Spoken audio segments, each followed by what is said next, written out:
الحمد لله وكفى وسلام على عباده الذين اصطفى أما بعد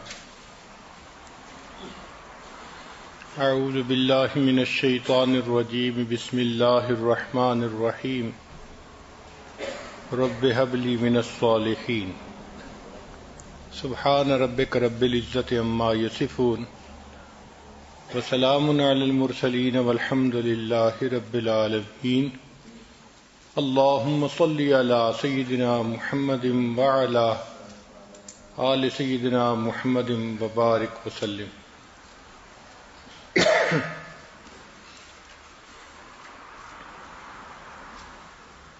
شادی ہونے کے بعد ہر انسان کی یہ فطری تمنا ہوتی ہے کہ میں صاحب اولاد ہو جاؤں.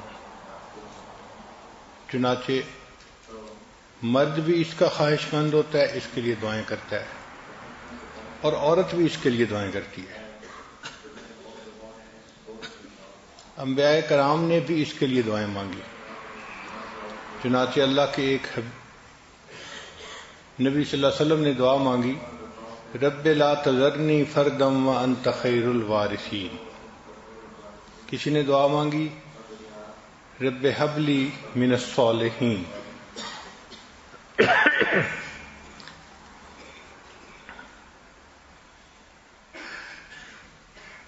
اور حضرت زکریا علیہ السلام نے تو بڑھاپے تک دعا مانگی.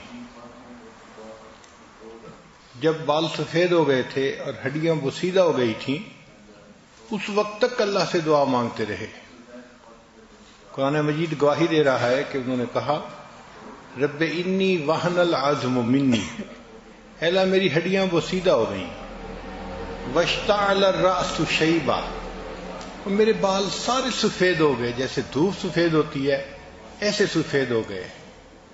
ولم اکم بدعائک ربی شقیا، لیکن اے میرے رب میں آپ سے دعا کے قبول ہونے کے بارے میں مایوس نہیں ہوں، ابھی بھی میں دعا مانگتا ہوں.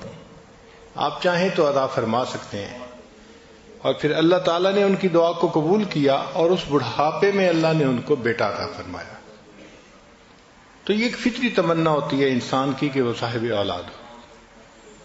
اب بچوں کی پرورش کے بارے میں پچھلے کئی سالوں میں آپ نے بہت سارے بیانات سنے کہ بیٹی کی تربیت کیسی کرنی چاہیے اور بیٹے کی تربیت کیسی کرنی چاہیے. کیونکہ دونوں میں جینڈر کا فرق ہوتا ہے، پرسنالٹیز کا فرق ہوتا ہے، اس لیے بیٹے کی تربیت کا اور انداز ہے، بیٹی کی تربیت کا اور انداز ہے. بیٹی کی تربیت میں اس کو نیکی اور حیا، اس کی تعلیم زیادہ دینی پڑتی ہے. اس کی ایک وجہ ہے، بیٹا بگڑ جائے تو لوگ اس بیٹے کی شخصیت کو تو برا کہتے ہیں، ماں باپ کو برا نہیں کہتے. مگر بیٹی کا معاملہ اور، وہ خاندان کی عزت سمجھی جاتی ہے. اس سے اگر اونچ نیچ ہوتی ہے تو یہ خاندان کی بدنامی ہوتی ہے، خاندان کو دھبا لگتا ہے. اس لیے اس کا معاملہ زیادہ نازک ہے، اور قرآن پاک سے اس کا ثبوت ملتا ہے. دیکھیں بی بی مریم کہ ہاں جب عیسیٰ علیہ السلام کی ولادت ہوئی تو وہ بچے کو لے کے آئیں، تو قوم نے دیکھا کہ ایک جوان کنواری لڑکی بچے کو اٹھا کے لا رہی ہے، تو کہنے لگی یا مریم لقد جئت شیئا فریا، تو یہ کیا طوفان چیز اٹھا کے لے آئی، ہم تو نہیں ایکسپیکٹ کرتے کہ تیرے ہاں بچہ ہوگا، تیری تو ابھی شادی نہیں ہوئی، رخصتی نہیں ہوئی، تیرے ہاں یہ بچہ کیسے ہو گیا.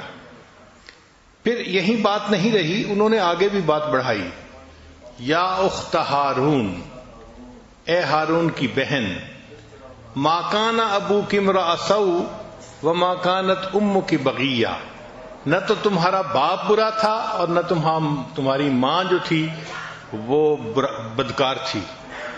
تو دیکھا عمل تو تھا بی بی مریم کا، لیکن بھائی ماں اور باپ کا بھی تذکرہ ساتھ آ گیا کہ نہ تمہارا باپ برا تھا نہ تمہاری ماں بدکار تھی، تم کیسے یہ بن گئی.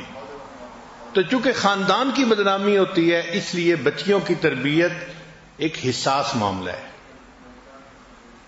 تاہم بیٹوں کی تربیت پہ بھی جتنی ایفرٹس کرنی چاہیے شریعت نے اس کے بارے میں بہت تفصیلات بتائی ہیں. دین اسلام نے بچوں کو والدین کی عزت سکھائی.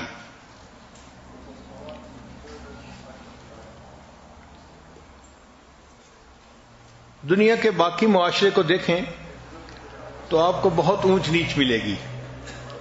چونکہ وہ تجربات پہ مبنی معاملے ہوتے ہیں تو دھکے کھاتے ہیں.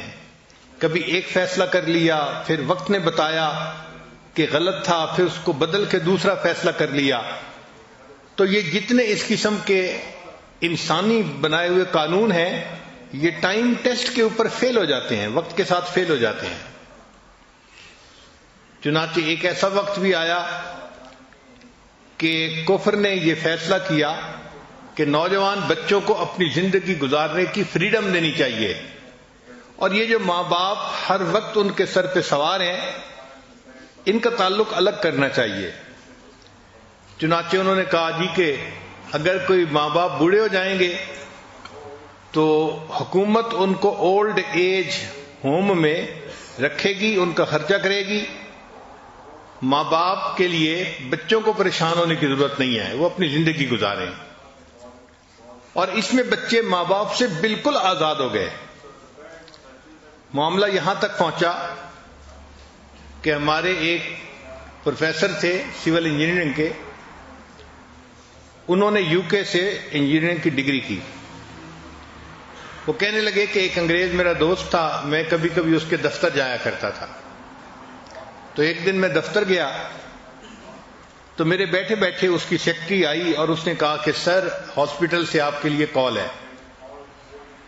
اب ہم لوگوں کی تو طبیعتیں ایسی ہیں کہ ہاسپٹل کا نام آ جائے تو فوراً متوجہ ہوتے ہیں کہ خیر تو ہے، کیوں ہاسپٹل سے کال آئی. تو وہ کہنے لگا کہ میں نے اپنے دوست سے پوچھا کہ کیا ہوا، ہاسپٹل سے کیوں کال آئی ہے. تو وہ بڑا ریلیکس تھا، کہنے لگا کہ کوئی بات نہیں، میرے والد بیمار تھے، ہاسپٹلائز تھے، اور ابھی ابھی ڈاکٹر کا فون آیا ہے کہ ان کی وفات ہو گئی. کہنے لگا میں حیران ہوا کہ نوجوان بیٹے کو باپ کی وفات کی خبر ملے اور وہ ٹس سے مس نہیں. تو میں نے اسے کہا کہ اچھا پھر میں چلتا ہوں، چونکہ آپ کو تو جانا ہوگا. وہ کہنے لگا نہیں نہیں آپ بیٹھیں، مجھے نہیں جانا. میں نے کہا آخر ان کی ڈیڈ باڈی لینا، ان کو کفن دفن کا سلسلہ.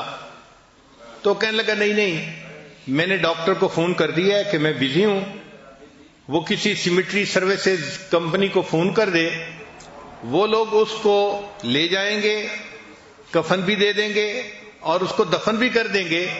اینڈ میں نے اسے کہا ہے کہ send the bill to me for payment, کہ بل مجھے بھیج دینا، میں اس کی پیمنٹ کر دوں گا.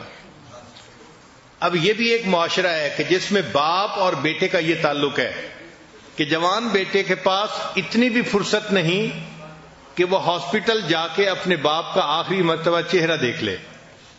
وہ کہتے ہیں کہ جی میں نے انہیں کہہ دیا ہے کہ تم اس کو دفن کر دینا اور بل بھیج دینا، میں اسے پے کر دوں گا.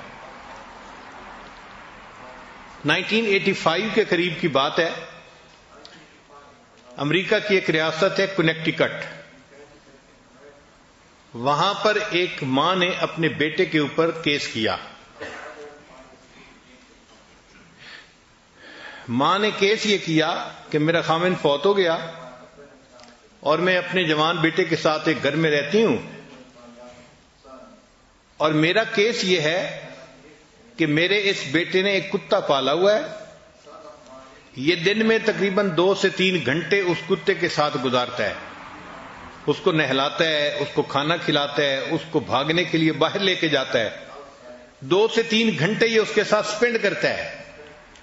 میں اس کی ماں ہوں، میں اسے کہتی ہوں کہ بیٹا دن میں 5 منٹ کے لیے میرے کمرے میں بھی آ جاؤ تاکہ تمہیں چہرہ دیکھ سکوں، اور یہ میری بات نہیں مانتا.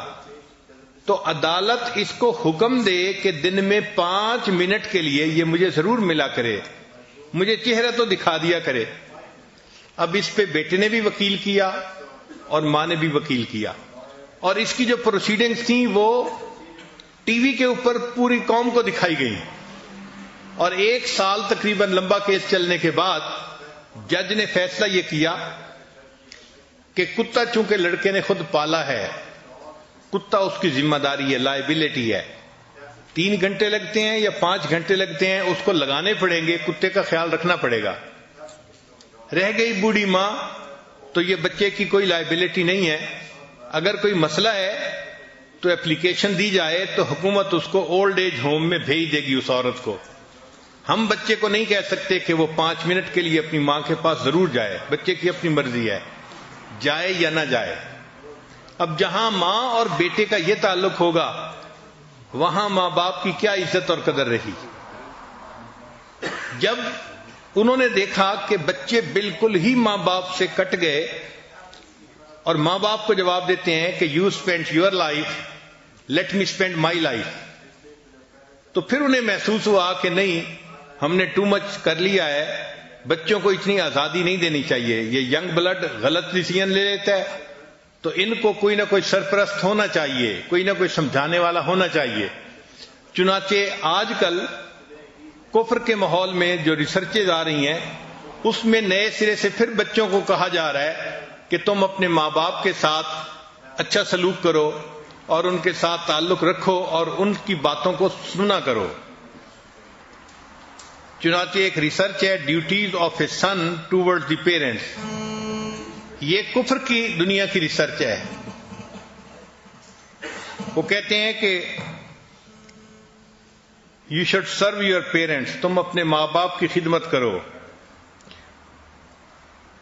Don't forget parents are getting old, یہ نہ بھولو کہ ماں باپ وقت کے ساتھ ساتھ بوڑھے ہو رہے ہیں تو ان کو خدمت کی زیادہ ضرورت ہے۔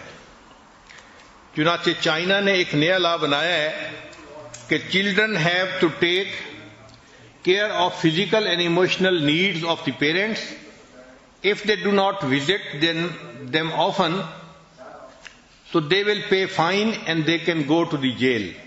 یہ چائنا نے نیا قانون بنایا ہے کہ اگر بچے اپنے ماں باپ کو نہیں ملتے اور ان سے تعلق نہیں رکھتے، ان کو فائن بھی ہو سکتا ہے اور ان کو جیل بھی جانا پڑے گا۔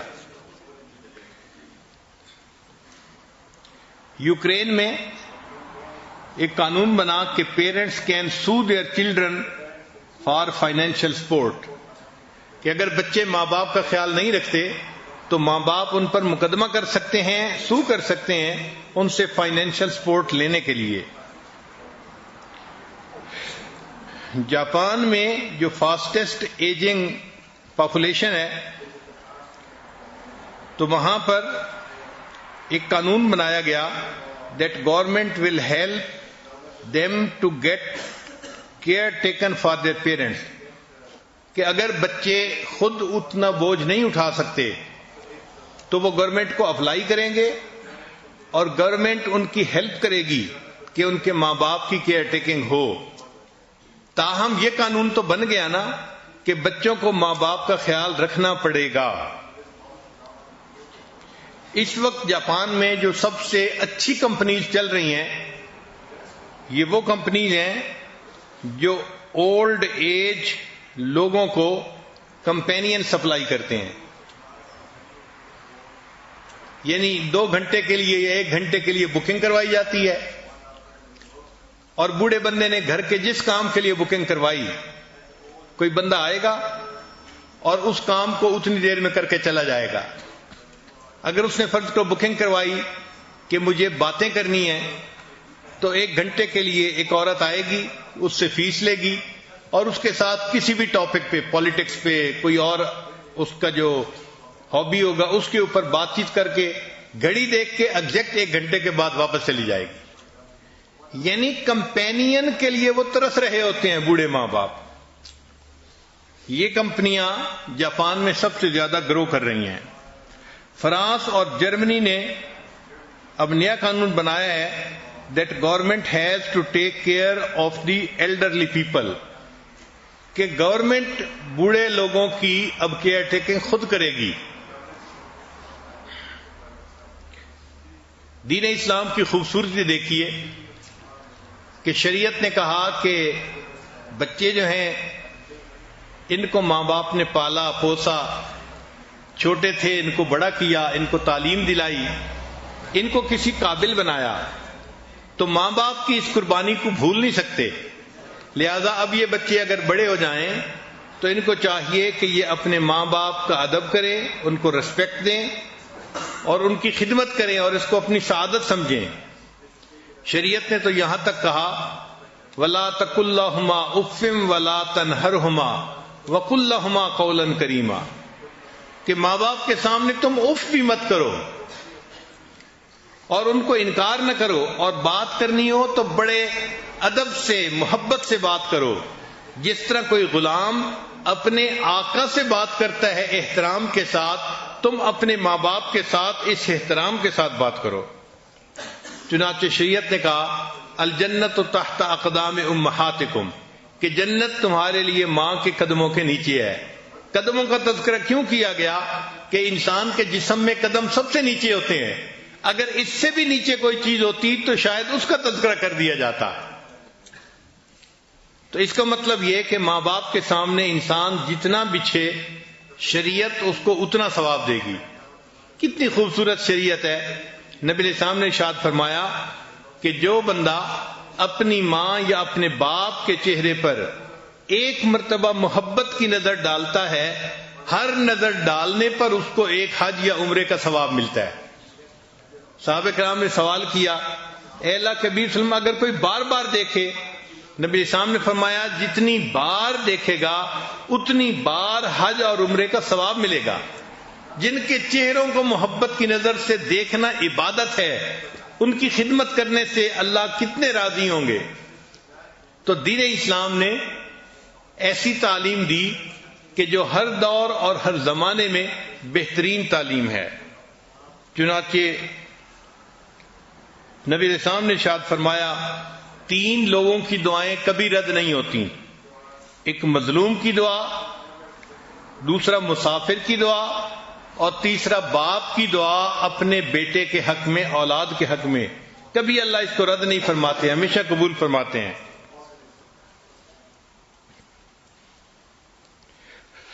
حضرت عثمان غنی لانو کے زمانے میں اسامہ لانو نے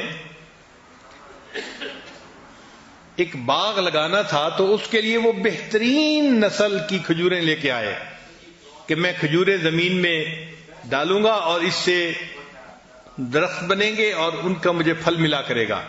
اور اس کے لیے انہوں نے 1000 درہم یا دینار جو بھی کرنسی تھی وہ خرچ کی۔ جب وہ گھر کھجوروں کی بوریاں آئیں تو والدہ کو پتہ نہیں تھا۔ والدہ نے کھجوریں دیکھ کے ان کو ٹیسٹ کیا تو ان کو اچھی لگی۔ حضرت اسامہ لانو نے اپنی والدہ کو بتانا بھی گوارا نہ کیا کہ امی یہ میں نے باغ لگانے کے لیے بیج کے طور پہ منگائی ہیں، کھانے کے لیے نہیں ہے۔ 1000 درہم کی کھجوریں ان کی والدہ نے کھا لیں اور وہ خاموش رہے۔ کسی نے پوچھا کہ آپ نے باغ لگانا تھا؟ وہ کہنے لگے کہ مجھے باغ لگانے کی اتنی خوشی نہ ہوتی جتنی خوشی مجھے اس بات کی ہے کہ میری والدہ کو کھجوریں پسند آئیں اور انہوں نے ان کو کھا لیا۔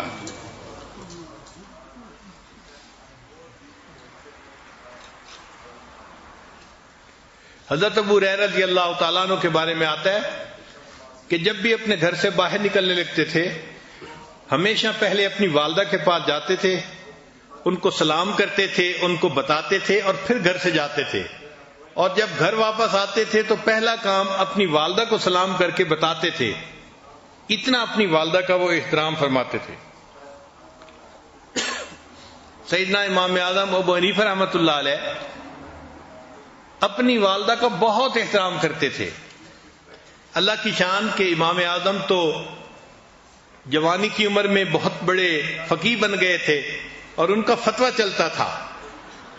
120 ہجری سے امام اعظم کا فتویٰ چلنا شروع ہوا۔ باقاعدہ وہ اپنے استاد کی مسند پر بیٹھ گئے اور ان کا باقاعدہ فتویٰ چلتا تھا۔ 120 ہجری سے ان کا چلنا شروع ہوا۔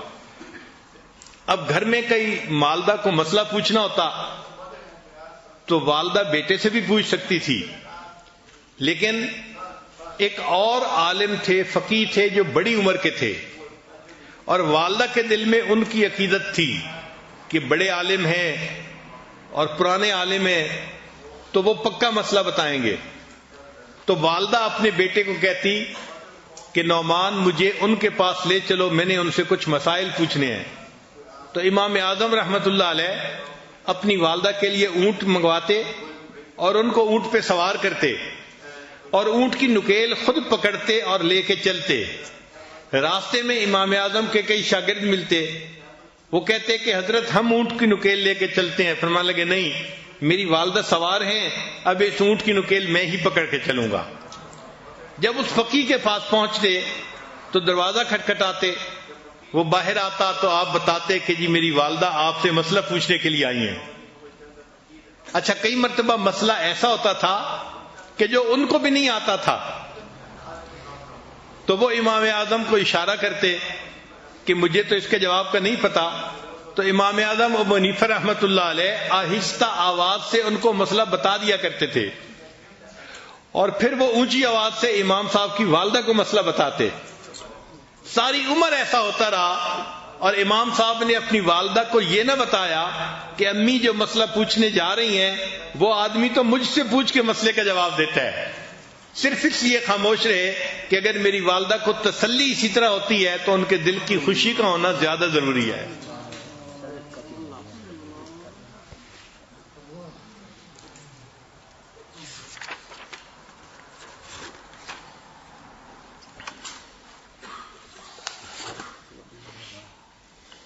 ابن سیری رحمت اللہ علیہ، محمد ابن سیری جنہوں نے تعبیر الرؤیا کتاب لکھی، ان کے بارے میں ان کی بہن حفصہ بنت سیری کہتی ہیں کہ اپنی والدہ سے گفتگو کرتے ہوئے وہ اتنا آہستہ بولتے تھے کہ ہم حیران ہوتے تھے کہ اتنا آہستہ. زندگی بھر انہوں نے اپنی آواز اپنی والدہ کی آواز سے بلند نہیں کی، اتنا ان کا احترام کرتے تھے. ان کی والدہ کو کچھ خاص ڈیزائن اور رنگ والے کپڑے بڑے پسند تھے. تو جب ابن سیری کو پتہ چلا کہ میری والدہ ایسے کپڑے رنگ والے پہننا پسند کرتی ہے تو وہ رنگریز کے پاس گئے رنگ سیکھنے کے لیے اور اس کے بعد اپنی والدہ کے کپڑے خود رنگا کرتے تھے تاکہ میری والدہ اس رنگ کے کپڑوں کو پہنے گی اور اس کو خوشی ملے گی.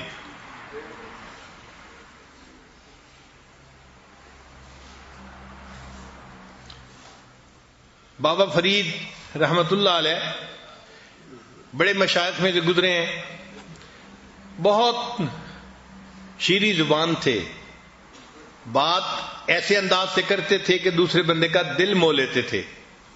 ایک مرتبہ انہوں نے بڑی محبت سے اپنی والدہ سے بات کی تو ماں نے کہا کہ بیٹا تو بفضل خدا شکر کی طرح شیریں ہی رہے گا.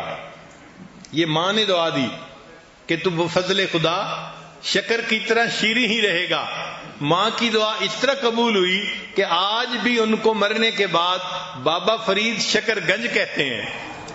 اللہ نے نام کا حصہ بنا دیا شکر کو.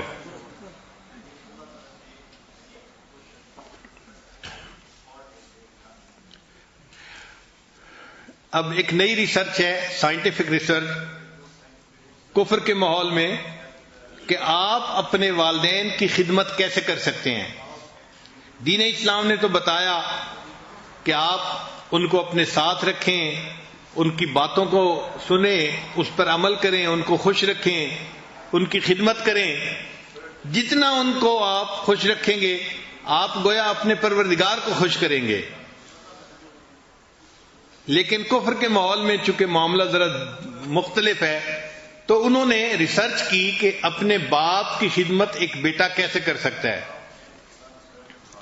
چنانچہ پہلی بات وہ کہتے ہیں کہ باپ کی خدمت اس طرح بھی کر سکتا ہے کہ اپنے ماں باپ کے لیے ڈاکٹر سے اپوائنٹمنٹ لی جائے. ذرا ان پوائنٹس کو سنیں تو آپ کو ہنسی آئے گی کہ یہ ماں باپ کو ہیلپ کرنے کا طریقہ ہے کہ ماں باپ بوڑھے ہیں، ان کے لیے فون کرنا، باتوں کو یاد رکھنا، دوسرے سے بات کرنا ڈیفیکلٹ ہے، تو اب آپ ان کی ہیلپ کریں کہ ان کے لیے ڈاکٹر سے اپوائنٹمنٹ آپ لیا کریں. پھر بوڑھی عمر میں چونکہ میموری لاس ہو جاتا ہے، انسان کی جو میموری ہے وہ کافی ساری ختم ہو جاتی ہے، تو اس کے لیے اومیگا 3 فیٹی ایسڈ والی چیزیں جیسے مچھلی ہے اور اس قسم کی غذائیں ہیں، یہ ان کو کھلانی چاہیے تاکہ ان کے میموری لاس کو کم کیا جا سکے۔ پھر اپنے ماں باپ کو ٹیکنالوجی سے اپ ڈیٹ رکھیں، یہ ان کی ریسرچ ہے، یعنی بوڑھے بندے کو آئی فون لے کے دیں اور اس کو چلانا سکھائیں اور اس کو کہیں کہ وہ اپنا واٹس ایپ گروپ بنائے۔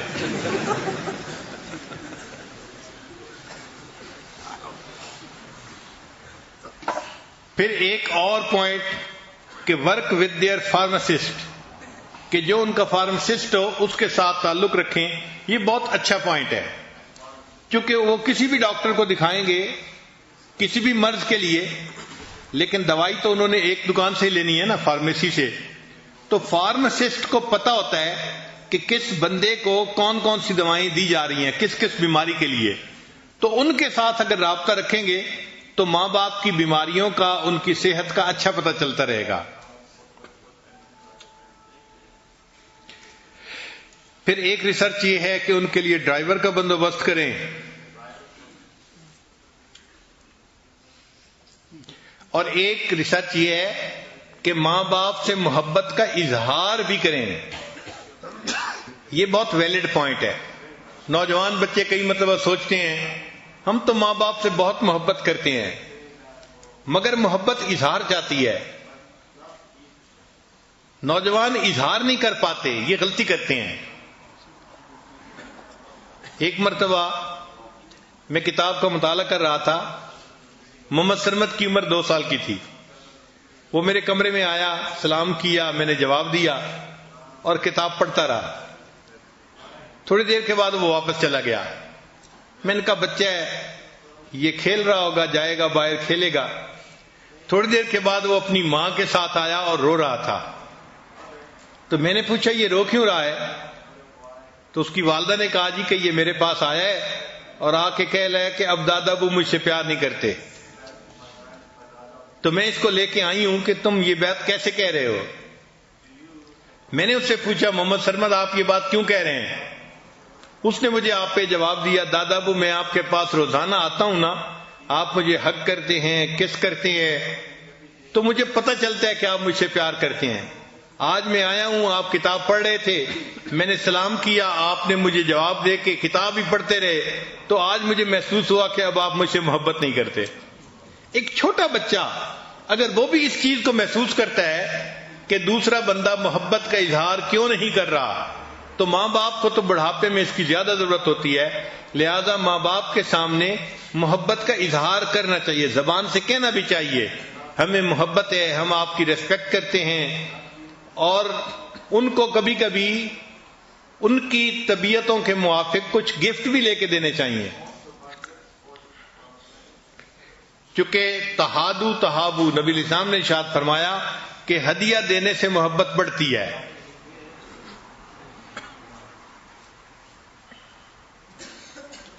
عبداللہ ابن عمر رضی اللہ عنہ کی روایت ہے، نبی علیہ السلام تشریف فرما تھے، ایک نوجوان آیا اور اس نے کہا کہ اے اللہ کے نبی صلی اللہ علیہ وسلم میں جہاد کے لیے آیا ہوں۔ تو نبی علیہ السلام نے پوچھا کہ تمہارے والدین ہیں؟ اے اللہ کے نبی صلی اللہ علیہ وسلم میں والدین سے مل کے آیا ہوں مگر ان کی آنکھوں میں آنسو تھے، مل کے آیا ہوں مگر ان کی آنکھوں میں آنسو تھے۔ تو جیسے انہوں نے یہ کہا تو نبی علیہ السلام نے فرمایا اچھا تم واپس گھر جاؤ، جس طرح ان کو تم روتا چھوڑ کے آئے ہو، اب جا کر اس طرح ان کا دل خوش کرو کہ وہ مسکرائیں اور ہنسیں۔ تو نبی علیہ الصلوۃ والسلام نے بات سمجھائی کہ دیکھو ماں باپ کے دل کو خوش کرنا کتنا عظمت والا کام ہے۔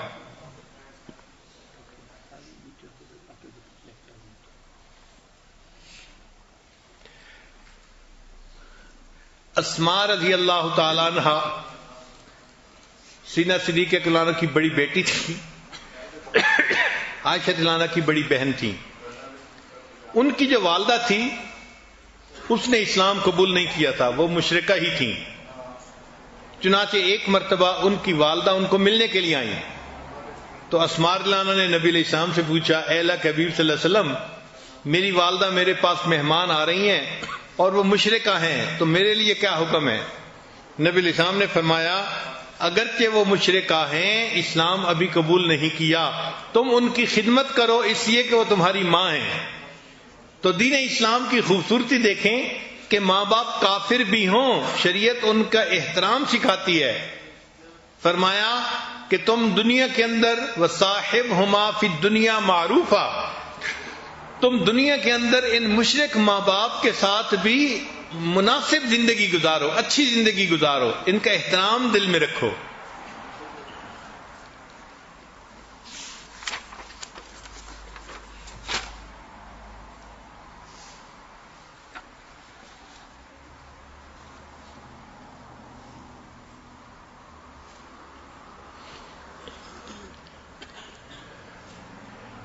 کہتے ہیں کہ بیٹا اپنے باپ پہ جاتا ہے، الولد سر الابی، اپنے باپ کا راز ہوتا ہے۔ انگریزی میں ایک کوٹیشن ہے کہ apple does not fall for from the tree, کہ سیب جو ہے نا وہ درخت سے بہت دور نہیں گرتا، جب سیب گرتا ہے تو درخت کے قریب ہی گرتا ہے۔ اس کا مطلب یہ کہ بیٹا جو ہے وہ اپنے باپ کے اخلاق کے قریب ہی ہوتا ہے۔ اسی لیے جو نیک لوگوں کی اولادیں ہوتی ہیں ان کو تھوڑی محنت کرنی پڑتی ہے، مگر اس پر اللہ ان کے ساتھ زیادہ مہربانی فرما دیتے ہیں۔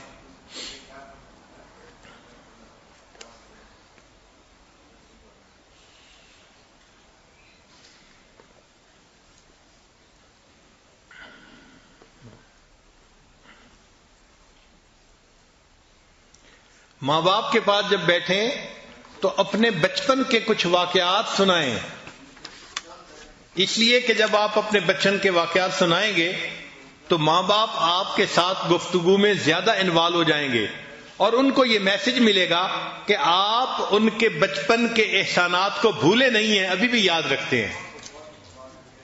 تو بچپن کی باتیں ماں باپ کو سنانا، آپ نے اس طرح مجھے چیز لے کے دی تھی، آپ نے اس طرح یہ کام کیا تھا، تو ماں باپ کو یہ میسج ملتا ہے کہ ہم نے جو بچوں کی پرورش کی تھی یہ اس احسان کو بھولے نہیں، اس بڑھاپے میں بھی انہوں نے اس کو یاد رکھا ہوا ہے۔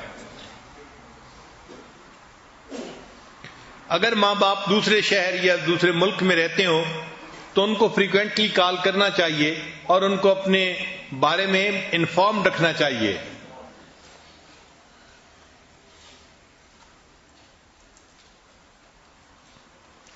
اور ایک ریسرچ یہ بھی ہے کہ ماں باپ جب بوڑھے ہو جائیں اور بچے ان کو ملنے کے لیے آئیں تو بچے صرف زبانی سلام نہ کریں بلکہ ان کو ہگ کریں اور ان کے ہاتھوں کو کس کریں۔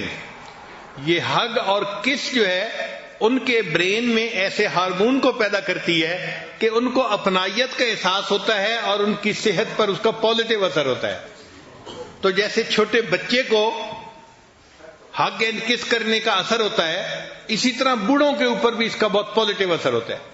تو صرف زبان سے ہی سلام کرنے کو کافی نہ سمجھیں، بلکہ اگر والد کو سلام کیا تو ان کو ہگ بھی کریں اور ان کے ہاتھوں کو بوسہ بھی دیں۔ یہ ہگ اور کس ان کی بدن کی ضرورت گویا بن جاتی ہے۔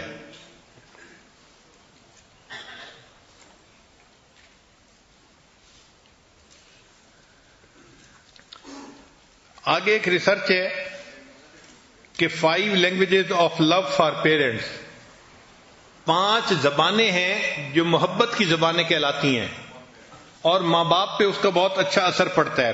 پہلی بات، ورڈز آف ایفرمیشن، ماں باپ کو کہنا ابو آئی لو یو، امی آئی لو یو، یہ الفاظ بھی لو لینگویج ہیں۔ دوسری بات کہ ماں باپ کے ساتھ اگر نیگیٹو ایٹیٹیوڈ رکھیں گے تو اس سے وہ بہت ہرٹ ہوتے ہیں، ان کا دل بہت دکھتا ہے۔ اگر بچے ان کو ترچھی نگاہوں سے دیکھیں، غصے کی نگاہوں سے دیکھیں یا غصے کے انداز میں پوچھیں کیا مسئلہ ہے، کیا کرنا ہے، کیا چاہتے ہیں، تو جس انداز سے آپ بات کر رہے ہیں یہ انداز ماں باپ کے دل کو زیادہ دکھ دے دیتا ہے. اس لیے ہمیشہ ان کے ساتھ بات کرتے ہوئے پولائٹ طریقے سے بات کریں, محبت کے طریقے سے بات کریں, تاکہ ان کو یہ میسج ملے کہ میرا بیٹا مجھ سے محبت کرتا ہے. پھر ایک تیسری چیز, ماں باپ سے بات کرتے ہوئے ہمیشہ ان کے ساتھ آئی کنٹیکٹ ضرور رکھیں. نوجوان کئی مرتبہ اس میں بھی کوتاہی کرتے ہیں. باپ سے بات کرتے ہیں ایسے جیسے کسی چھوٹے بچے سے بات کر رہے ہو. ہمارے یہاں مشہور ہے کہ چند لوگ بیٹھے بات کر رہے تھے تو ایک نوجوان جو باتوں میں کافی دلچسپی لے رہا تھا اس کے والد بھی آ گئے. جب وہ آ گئے تو انہوں نے آ کے بات میں حصہ لینا شروع کر دیا. تو بیٹا فوراً بولا, ابو آپ ذرا خاموش رہیں, انسانوں کو باتیں کرنے دیں. یعنی باپ کی قدر اس نے ایسے نہ کی کہ جیسے یہ بھی کوئی انسان ہے, ذرا باتیں کرنے دیں لوگوں کو. تو اس قسم کی حرکتیں کرنے سے ماں باپ کا دل دکھتا ہے. ان کے ساتھ آئی کنٹیکٹ بھی رکھنا چاہیے. جب آپ آئی کنٹیکٹ رکھیں گے اور بات کریں گے تو ان کو اپنائیت کا جو ہے احساس ہوگا. خاص طور پہ ماں باپ سے بات کرتے ہوئے محبت پیار سے بات کریں.